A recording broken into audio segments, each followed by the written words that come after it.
So the next section is about the smart intervention. It will be moderated by Christoph Antony. Christoph Antony is a civil engineer working for ASFINAG on asset management. And he's a partner of InfraROB, and he will be conducting the following section, and he will present the participants. Thank you, Noemi. Also welcome from my side to everyone. In this session, we will talk about smart interventions in road construction and maintenance. Now we will explore innovative approaches and technologies that are transforming the way we manage and maintain our infrastructure in the future. From autonomous paving and robotic interventions to VR and AR supported platforms, our presenters will share their cutting-edge research and practical applications in this exciting field. The first presentation will be held from Leandro Harris and Thorsten Schönbach. They will present us their latest findings in the fields of autonomous paving. Leandro is a research associate at the Technical University of Darmstadt. He holds a master's degree in mobility and infrastructure from Karlsruhe Institute of Technology. Thorsten is responsible for innovation and research projects at MOBA, a company in Germany. He has a background in physics and has been with MOBA since 24 years. Søren Ingwersen and Paula Di Mascia will discuss in the second presentation autonomous robots for line painting and the repair of cracks and potholes. Søren leads the work at Tiny Mobile Robots on autonomous interventions. Paula is an associate professor at the University of Rome Sapienza and is affiliated with Eiffage. Under Azurtegui, José Ramón López and Themis Anastasiou will present on smart interventions using VR and AR-enabled robotic platforms. Ander is the coordinator of robotic research at Tekniker. With over 15 years of experience, José Ramón leads the RDI department at Pavasal and has a degree in chemistry from the University of Valencia. Themis is a researcher at the Laboratory for Manufacturing Systems and Automation with experience in robotics and AR/VR technologies. And finally, the last presentation will be held by Miguel Ángel Aragón Aguilar, who will introduce the OMICRON decision support tool for pavement rehabilitation and maintenance. Miguel is a key contributor to the OMICRON project, focusing on the development and implementation of decision support tools for pavement rehabilitation and maintenance. So I would like to, Leandro and Thorsten, the stage is yours.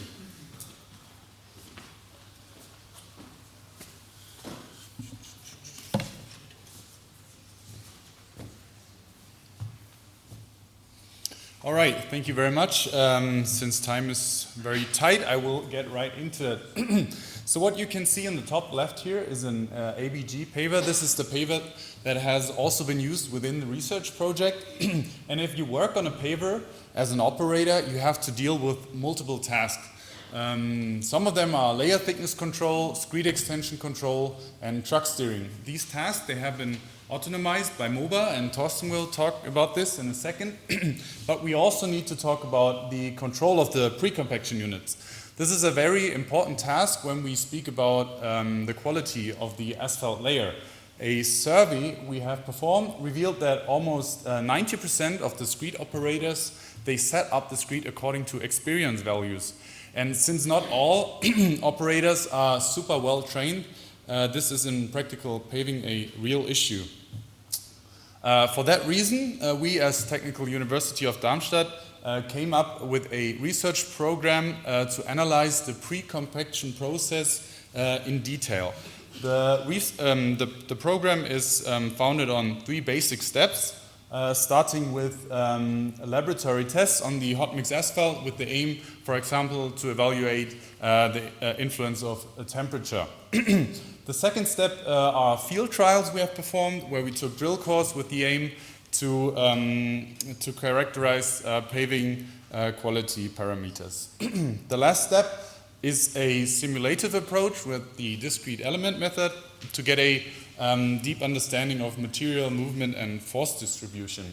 I will now give you just a single example of one of these steps, although there is actually a bit more behind.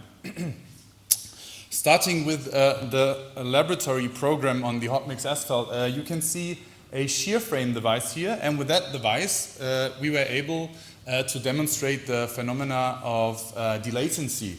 That means when we have a constant normal pressure on the hot mix asphalt and a shearing process, this is how the paver screed is working, that there is an increase in degree of compaction.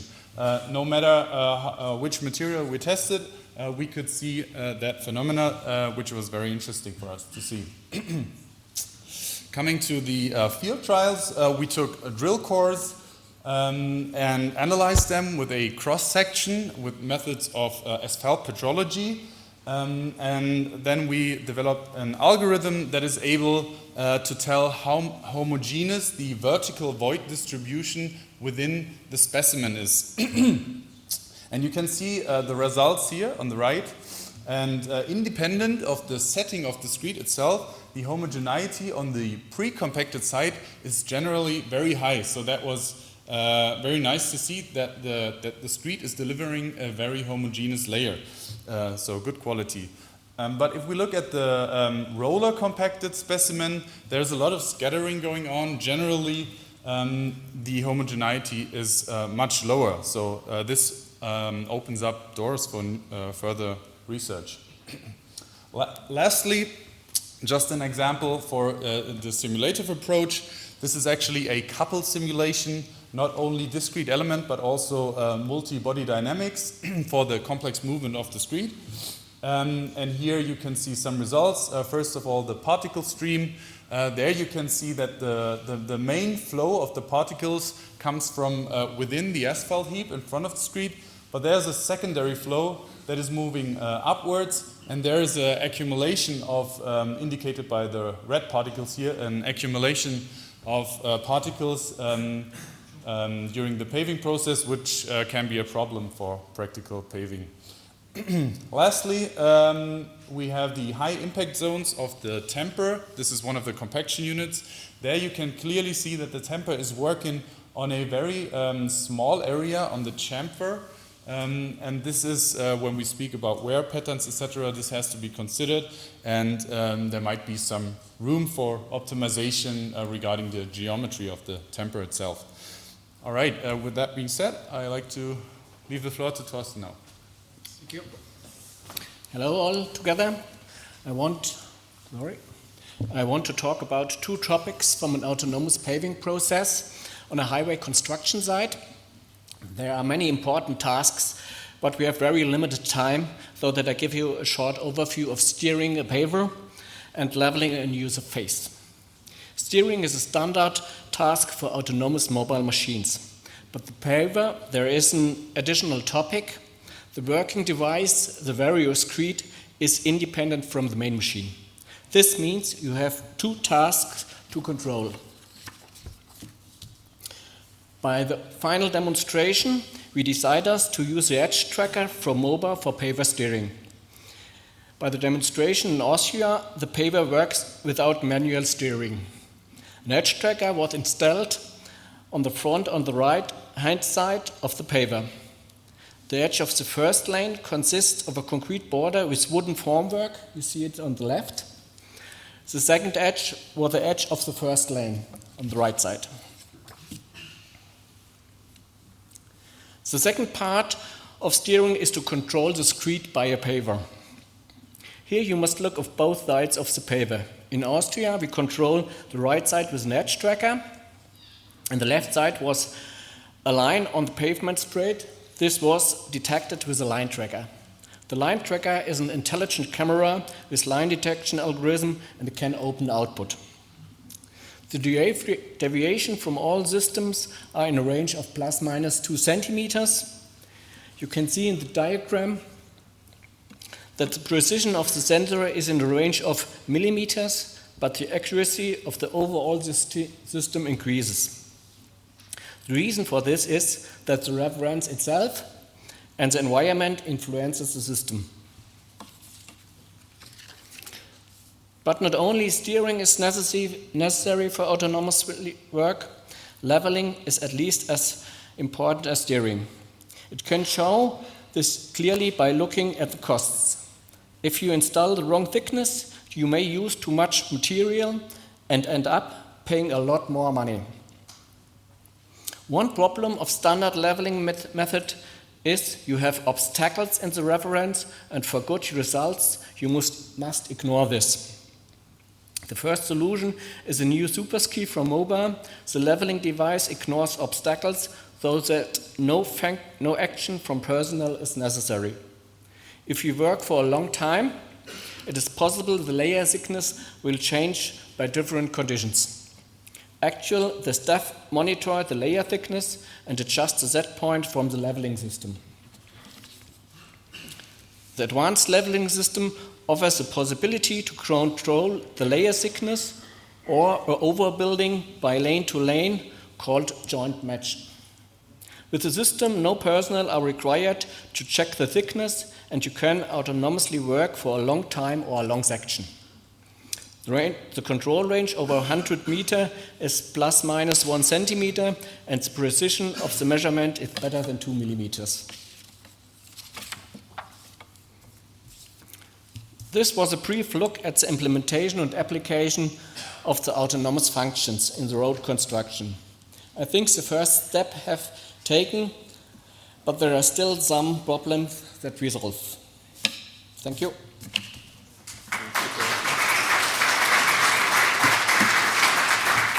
Thank you, Thorsten. Now I would welcome Soren and Paula. I think Soren will start off.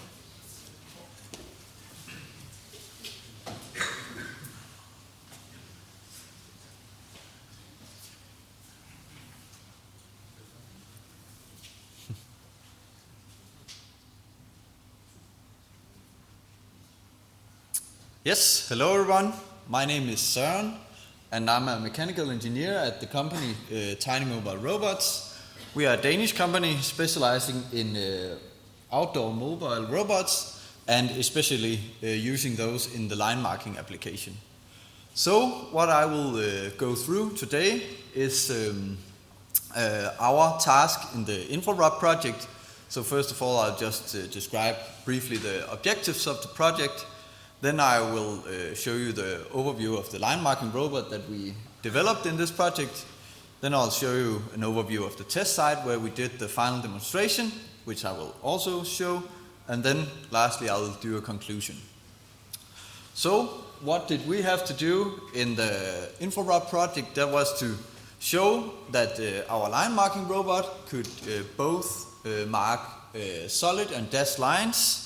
And the robot must paint these lines on its own, so no intervention while painting.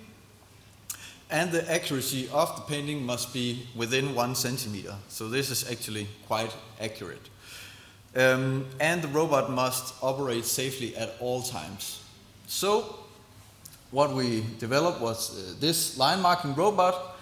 In the front it has 2 ultrasonic sensors. It was equipped with safety bumpers. This is just, they are very soft and electrically activated, so the robot knows if it has hit anything. On top you can see there is a GNSS antenna, and then we fitted it with what I call here high resolution wheels. So what is this? It's mainly that the feedback we're getting from the wheels, the rotational encoding is quite high resolution.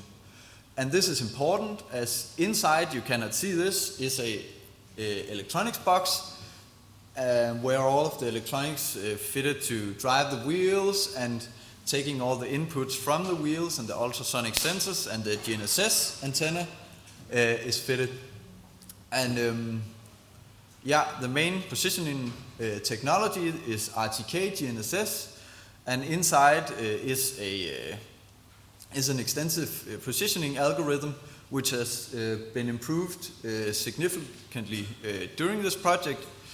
And we have also improved our algorithm for GNSS hindered areas. And what is this? This could be trees or buildings and anything like that. Yes, and we have a view of the back of the robot where we have a spray system, so that's where the actual line marking is happening. And then we also have a safety bumper on the back, and this is because you can actually operate the robot backwards because it can be driven manually.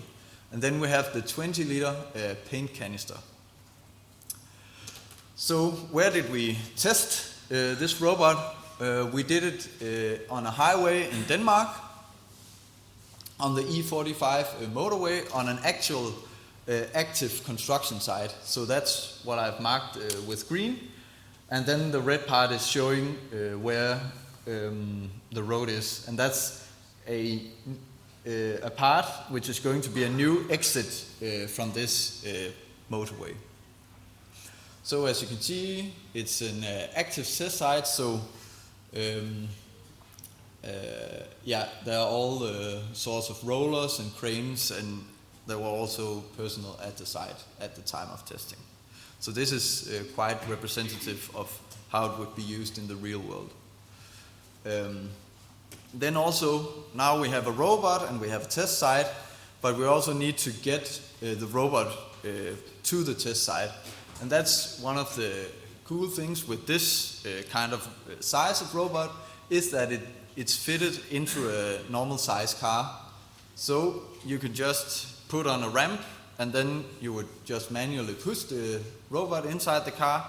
And it is quite heavy, but you can still easily do it one person. So it can easily be loaded and unloaded safely. So in this regard, it's also safe. Yeah.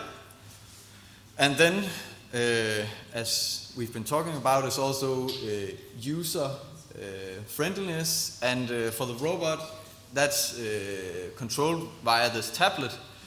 So you can see the map of where you are, and you can see the joystick on the right. This is just to control it manually.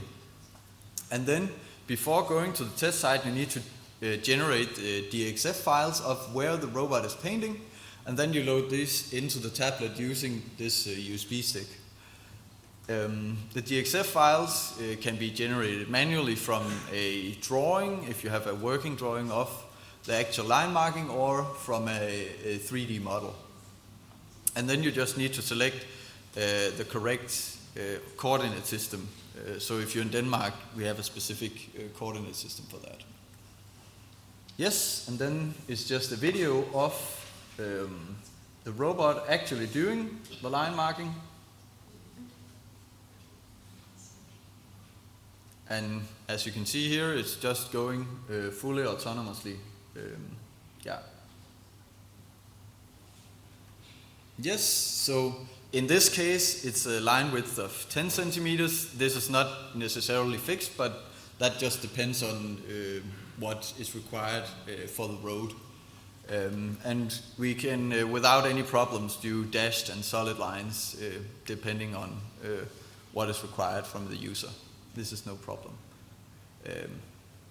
Yes, so in conclusion, we created a robot which can paint both solid and dashed lines. The robot can paint fully autonomously. The painting accuracy was achieved, so this is actually more robot driving accuracy than it actually is painting accuracy, because measuring where exactly it is painted, that's harder to do. And the robot operated safely at all times, so this is both in deployment and operation. Yes, that's all for me. Thank you very much for your attention.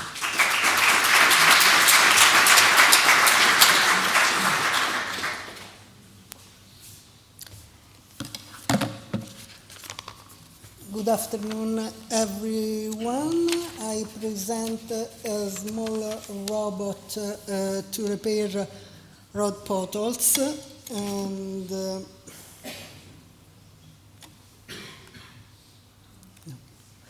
okay, we developed a 3D printer able to extrude an innovative asphalt mixture for filling in small potholes. The development of the system was divided in 4 phases.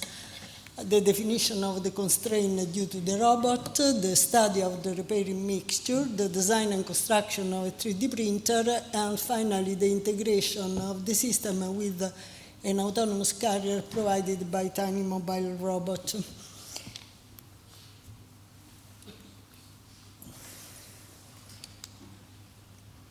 Okay. The phase number 1, the constraint due to the robot. The carrier dimensions are very compact due to this reduced dimension and the limited space for the printer allocation. The maximum material weight is 5 kilograms. So it means that the maximum potholes dimension are 20 centimeter as diameter and 5 centimeter as a depth, and it is possible to fill 2 or 3 potholes per mission.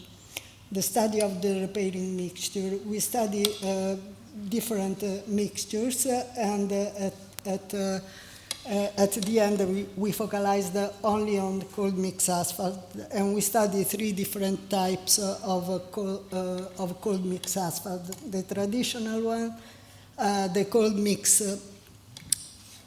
asphalt with waterproofing bituminous membranes and vegetal flux oil. And the third type was composed of 100% of reclaimed asphalt pavement and a rejuvenator. And we have the satisfactory result just with the third mixture. So we deepened the study of this mixture with several in situ tests. And we carried out the test for 2 years under different conditions. We try with the water into the potholes without cleaning the potholes and so on, and the mixture works very well in all the conditions that we try.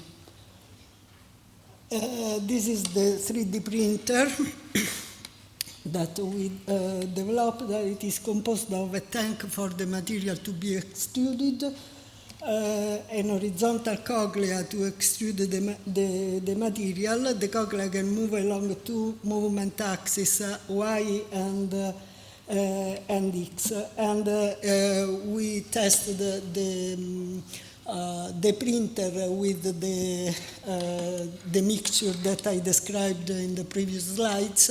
And here we can reaffirm the choice of the mixture number 3. Indeed, the other mixture showed the packing problems and extrusion difficulty. The first phase of the project consists in the system integration on the robot and an hardware platform composed of a GPS and a camera as set up on the robot to take photos following a circular path around the potholes. With the collected photos and area triangulation technique, we reconstructed the shape of the potholes that can be stored with the format needed for the 3D printer. And tools were added to calculate the volume and the quantity needed to fill in the potholes. This is the last part, the mechanical integration of the 3D printer with the robot. Here you can see an aluminum frame And because the center of gravity of the printer and the center of gravity of the robot don't coincide, so we had to support the wheel under the frame. Finally, the integration of the software of the robot and the printer has been developed to comply with the scheme of a field operation shown in this figure. The van with the robot is parked in a safe area out of the road. The robot goes on the first potholes, filling it, then go to the second potholes, and then come back on the van. We had a demonstration.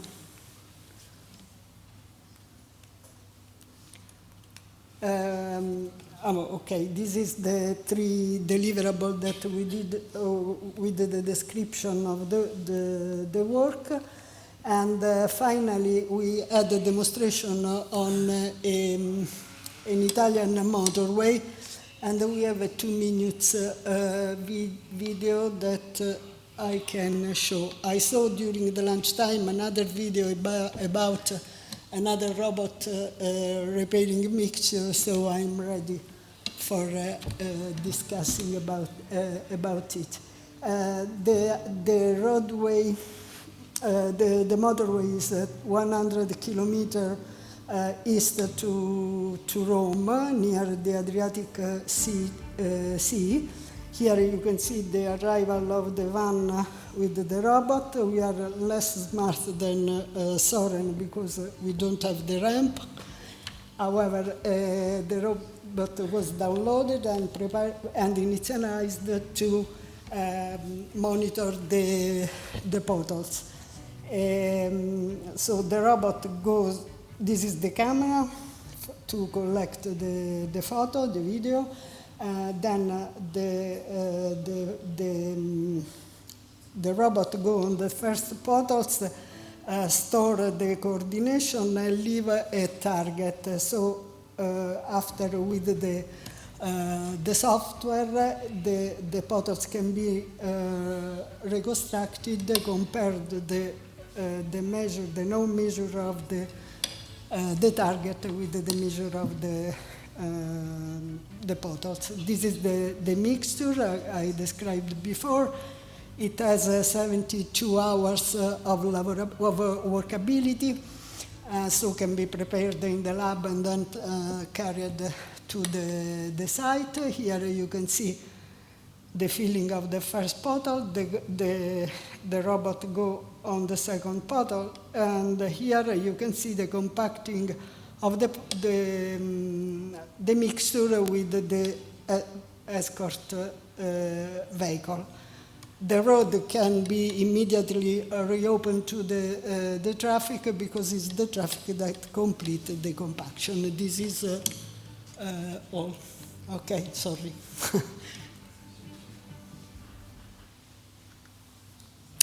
Thank you for your.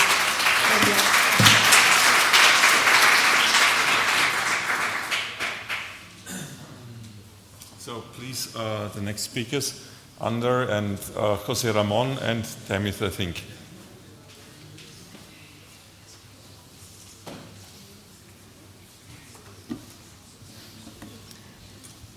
Hello, good afternoon. I am Ander from Tekniker. I'm here with José Ramón from Pavasal and Tamith from LMS. And we are pleased to jointly present our work in smart intervention through VR and AR supported robotic platform. So in the context of OMICRON project, we have developed a robotic platform that includes multiple functionalities as a single versatile system, ranging from the cleaning of assets, the installation of cones, to removal of paint with a laser, and also the sealing of cracks. So using this system, the operator can perform these operations remotely from the truck cabin. So this way we minimize the exposure of those operators to risky zones on the road. We have tested in the context of this project, we can say that we can achieve the first functional prototype. With this, we aim to somehow revolutionize the maintenance operations with some clear objectives, which are to reduce the maintenance intervention times by 15 to 20%, and also by eliminating the need for road workers on the roadside in the risky areas and danger zones. One of the operations that this platform can perform is the installation of cones. So traditionally, cones are placed and removed manually. As you know, this operation is risky, exposes workers to high risk, especially in busy highways. In contrast, using this system, the operator can perform this operation from within the safety of the truck cabin.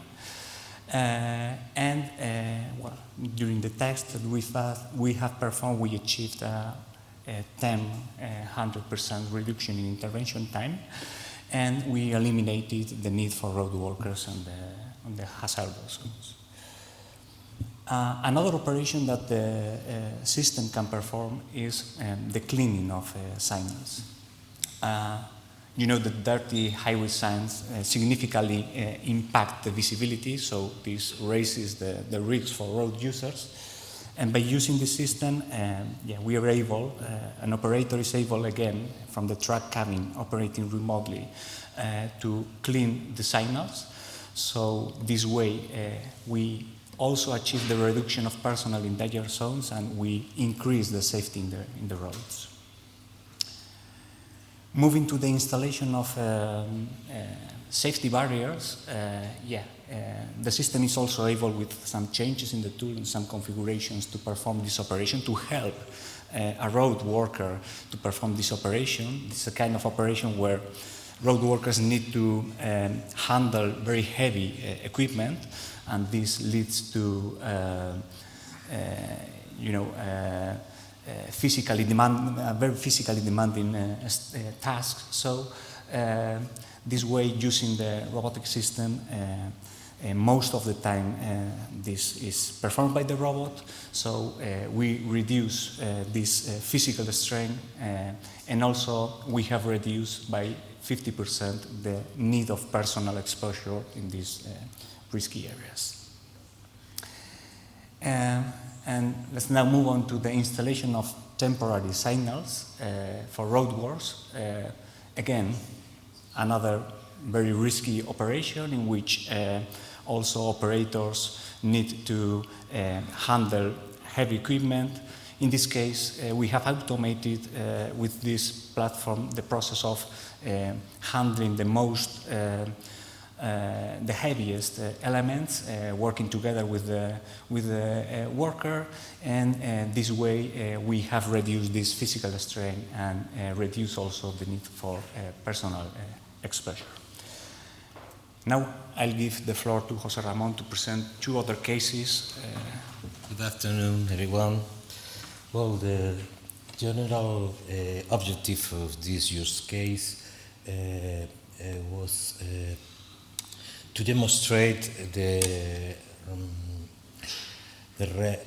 removal horizontal road markings using laser-based technologies integrated in our robotic platform.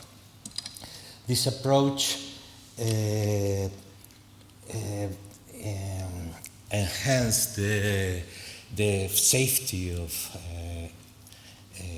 the operators, removing them from the hazardous areas, and allowing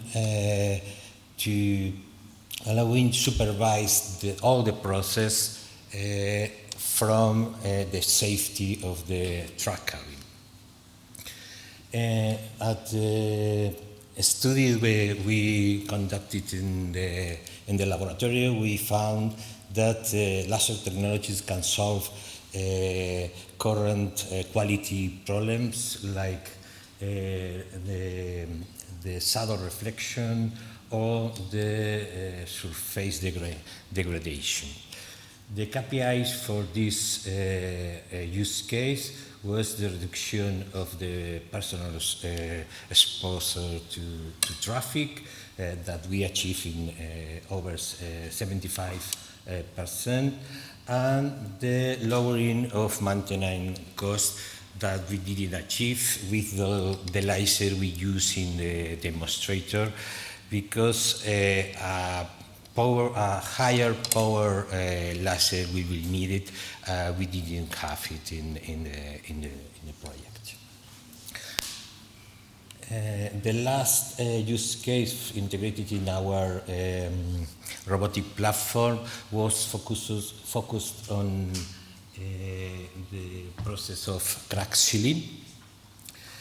Using augmented reality and virtual reality, and this is a very dangerous process, not only for the risk of the traffic, but also for the high temperature of the bitumen that we use.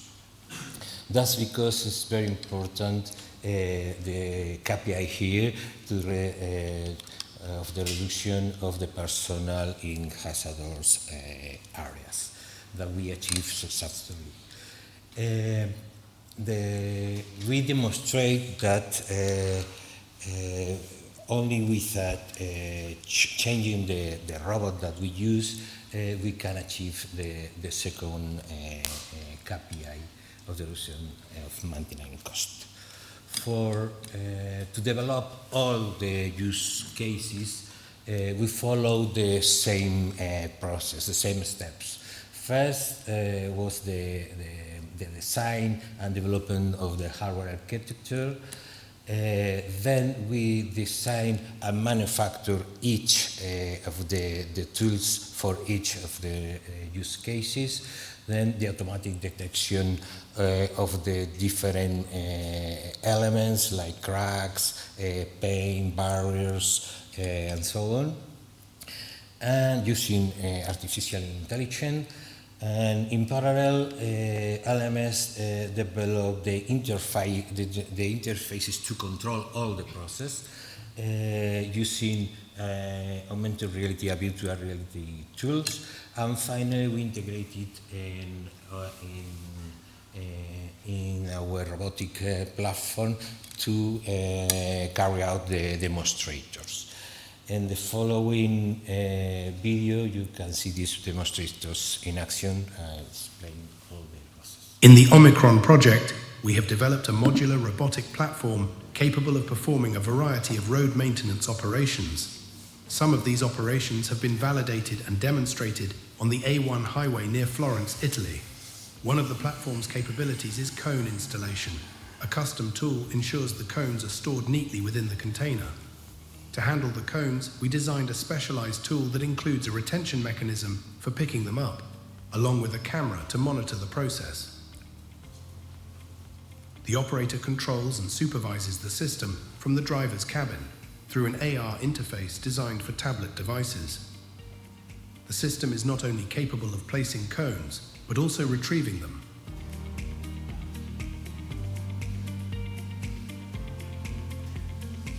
The platform can also be used for cleaning road signs. We have designed a tool that integrates a pressure washer into the robot, allowing for automatic system activation. The platform is capable of automatically detecting the sign and generating the robot's trajectories to ensure the entire surface of the sign is thoroughly cleaned.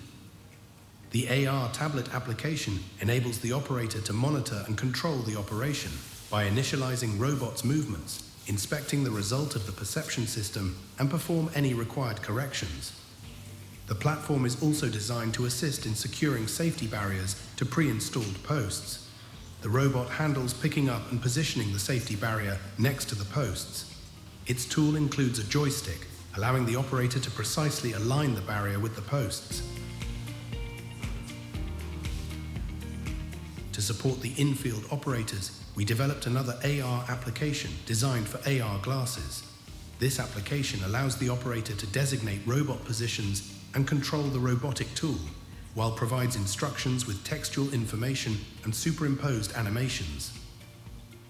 Installing temporary signs for a lane closure during roadworks involves handling heavy components, which poses a risk of injury to workers.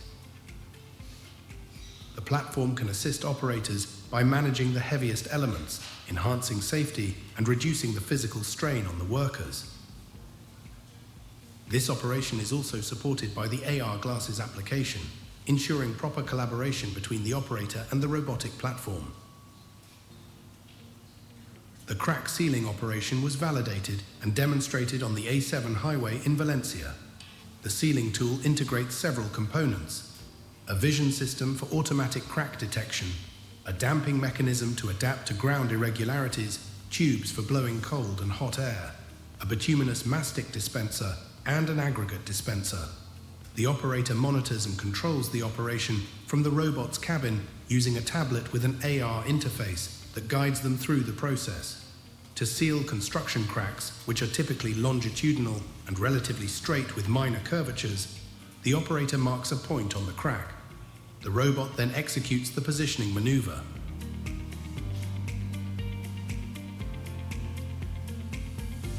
As the truck moves forward, the operator uses the camera feed and a reference guide to adjust lateral movements, ensuring the sealant is accurately applied along the crack. The tool dispenses bitumen and aggregate to seal the crack effectively.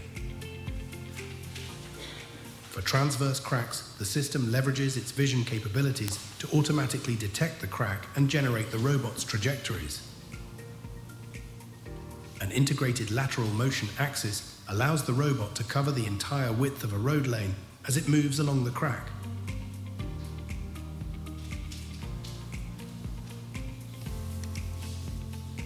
For asphalt paint removal, a specially designed tool enables the robot to handle the laser equipment. The interface allows the operator to make lateral adjustments, aligning the tool precisely with the work area. By pressing a button, the system automatically detects the painted surface and calculates the robot's trajectories. After the operator confirms, the robot begins the operation. The tool is equipped with safety mechanisms, ensuring the laser activates only when the tool is in full contact with the road surface.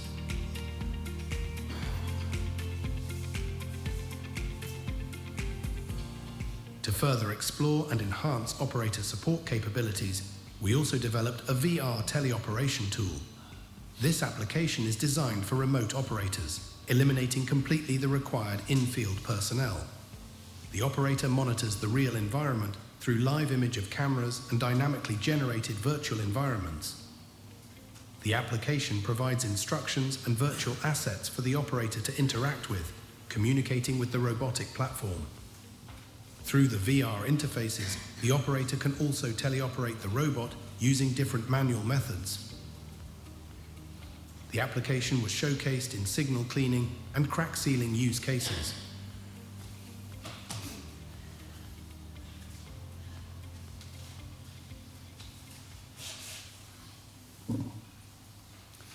Hello everyone, from my side as well. My name is Anastasiou from LMS. So that concludes the demonstration of the robotic modular platform. Let's now move on to the actual outcomes of this robotized solution. So through these tests, during the demonstrators of OMICRON, this tool proved to be an efficient tool for performing road maintenance interventions. It successfully enhances the safety for road workers, since less workers are required for performing these operations using this semi-automated solution.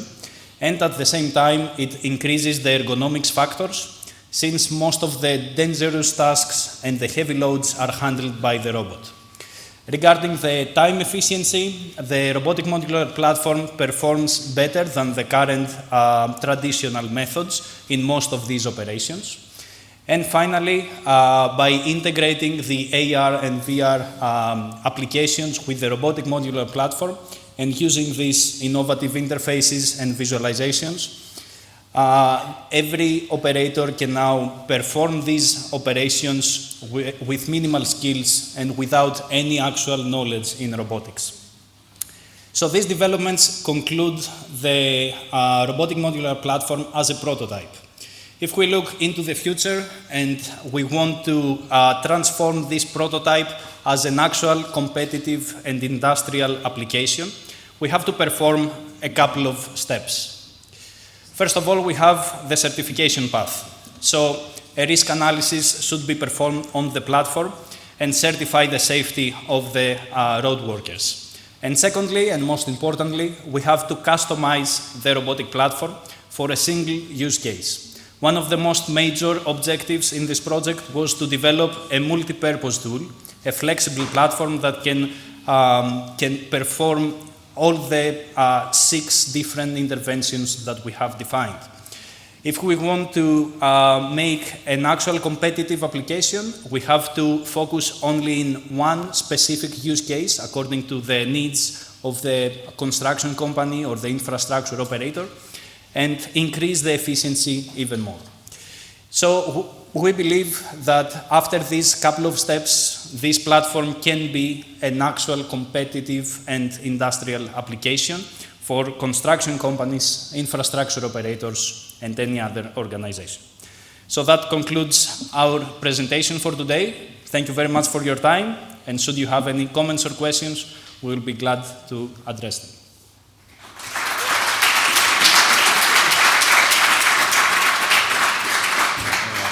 So at last I want to introduce Miguel, who will present us about pavement rehabilitation. So the stage is yours. Thank you.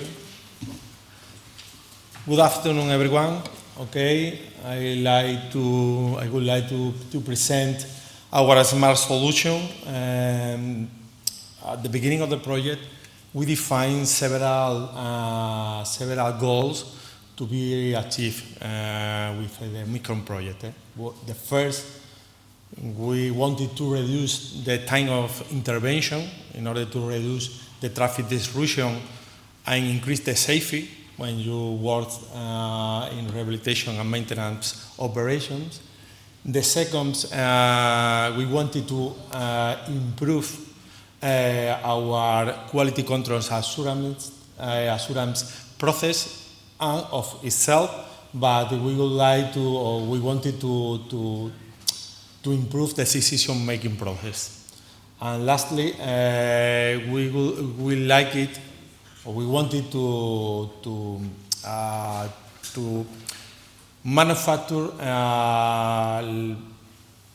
asphalt mix with less or reduction the negative environment impact.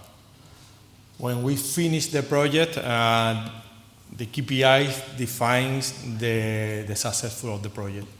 Why? Because we already reached a time reduction of 25% using different technology, but the consequence for reach this data was the increase of the paper speed and the reduction of the paper stop. The second goal we can reach using autonomic measurement system deployed in the roller, and we can measure the macrotexture directly without using another day for the testing time. Okay. And last, for the environmental impact, we can, with the new asphalt mix, using RAP, reclaimed asphalt, recycling using tires, we can reduce the emission of CO2, and of course, we can reduce the cost in the manufacturing. Okay? How? With a combination of 2 developments. One of them, the first, was a new recipe, a new asphalt mix using the concept of ultra thin layers, okay? But we added new components for the environment impact. And the second was a combination of hardware and software that we deployed directly in the machines that works in the cycle of the rehabilitation in order to improve the decision making. If we put the focus on the asphalt mix production, you can see in the figure, the idea is to manufacture most sustainable asphalt mix using different new components. Why? Because at the end of the project, we can detect that we can reduce the CO2 emissions in this value, okay, directly. We can reduce the virgin aggregates. It's very important now in the future, and bitumen. If we can add reclaimed asphalt directly in a 10%, but in the future we can increase, and we can foster the circular economy using for example, the crown rubber of the end-of-life tires. Okay, with one carry tire, we can add in a 1 ton. Okay. Regarding the smart automatic system SASPI solution, indeed we deploy several sensors, several actuators directly in the machines in order to not only the improve of the operation, but to fit the algorithms for the decision making. Okay, with the task code process, we can control directly the main parameters in order to fit the algorithms, integrating the processing unit to be consulted after the work. Both in the asphalt laying and the compaction process, in both processes we monitor the temperature of the asphalt mix. And in both machines we control the status. If the paver is running, if the paver is stopped, for increase the efficiency of the machine. And in the compaction we add a high precision sensor in order to measure or estimate the number of passes, because it's very important for the improvement. And finally, integrating an actuator and a 3D scan, we can measure or estimate the macro texture directly on site. But it's very important because it's a test that you have to do after the work, several days before, after. Regarding the SASPI, these are some relevant pictures that you can see how we deploy the sensors in the machines, how the operator can consult the result directly in the user interface. And in the last image, you can see how we can measure or estimate the number of passes using a cell representation, okay, for the decision-making process. How we can validate our development. We develop all the solution to be tested in a technical demonstrator. Okay, this technical demonstrator was located in a highway in a A82 Mediterranean corridor from Seville to Malaga, and you can see in the video we tested all the machines at the same time. In the asphalt plant, we produced this new recipe for the project. You can see in the emulsion track the emulsion rate directly, and it's recorded and sent to the OMICRON platform. In the asphalt laying process, you can see in the machine how the track fit the machine and how the operator manage all the information in a simple interface, how the sensor is deployed, the thermal camera, the weather station, the GPS in the machine. And finally, in the compaction process,